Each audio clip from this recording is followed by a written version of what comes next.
Tonight, Rebel Wilson is the latest celebrity to go into the wilderness with former SAS soldier Ant Middleton as part of his programme Straight Talking on Sky One. The actress opens up about a near-death experience, life before Hollywood and her body. So we've got our resident comedian. Do you think there's a bit... chunk comedian? No.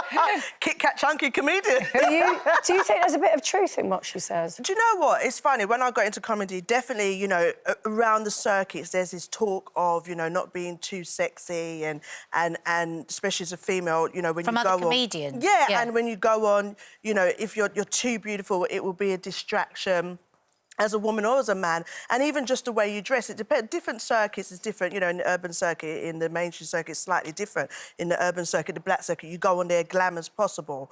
But, you know, there is that thing, and you're told to address whatever could be a distraction. So for me, being a plus-size woman, being a black woman, having afro hair and big eyes, I might address it when I get on in a way like, oh, you know, it's just me, it's not, don't mistake me for someone else and use another black lady's name. So I think there is that truth. Do you do that sort of park what they might be thinking so you can get on with what you're doing? It's almost so that you would address the so-called distraction, you know, from someone thinking, oh, she's plus size, oh, where's she from? I wonder what the Caribbean, or she African? You just go into it there and then. So, you know, look, I make jokes about my size, but it's more about the advantages of being a plus-size woman. I don't ever want to put anyone down. But I hear what she's saying. I've heard people say, oh, you won't be funny if you lose weight, or, you know, you're only funny because you're big. And I think people like that, it's insecurities in their self. What about if we look at it in the other way? When I think back to school and I think about all the way through, I always really felt insecure about the way I looked. And when I think about the hot girls at school, because schools always fall into groups, don't they? You've got your popular hot girls, you've got your jocks, you've got your nerds and everything. And the really good-looking girls often just weren't funny. I think that when you're younger, you kind of like, if you've got great looks and you're really smart at school, you get on with that.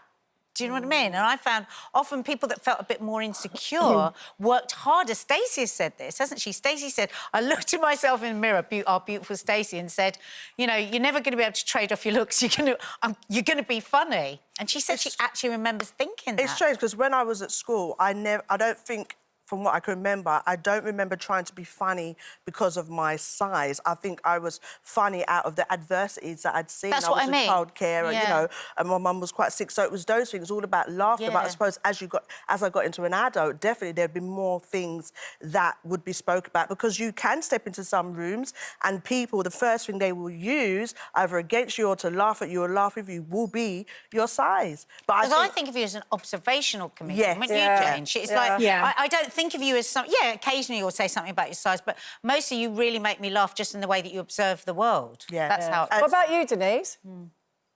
Yeah, I mean, it's interesting. I mean, obviously, I understand what Rebel was saying there, but then again, you've got people like Jennifer Aniston and Courtney Cox in Friends and Goldie Hawn, you know, the most successful, hilariously funny women. But I do understand what she means, and I think that I can really relate to it as regards making fun of something first because you're embarrassed about it. And I think that when I was out of control a few years ago and my drinking was terrible, and I would be the first person to go, yeah, what's wrong with going out and getting absolutely hammered when you're in your late 40s? Because I knew that either the newspapers or other people were going to ridicule me for it. So I sort of tried to enable myself with it by kind of turning it into a bit of a joke. And of course it wasn't. It was really quite sad.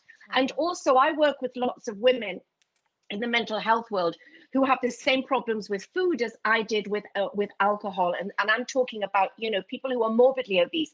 But they said exactly the same that Judy's just said there, that when they've sometimes made attempts to lose weight for health reasons, even their family members say, oh, I don't like it when you lose weight because you're not funny, you're losing your personality, aren't you?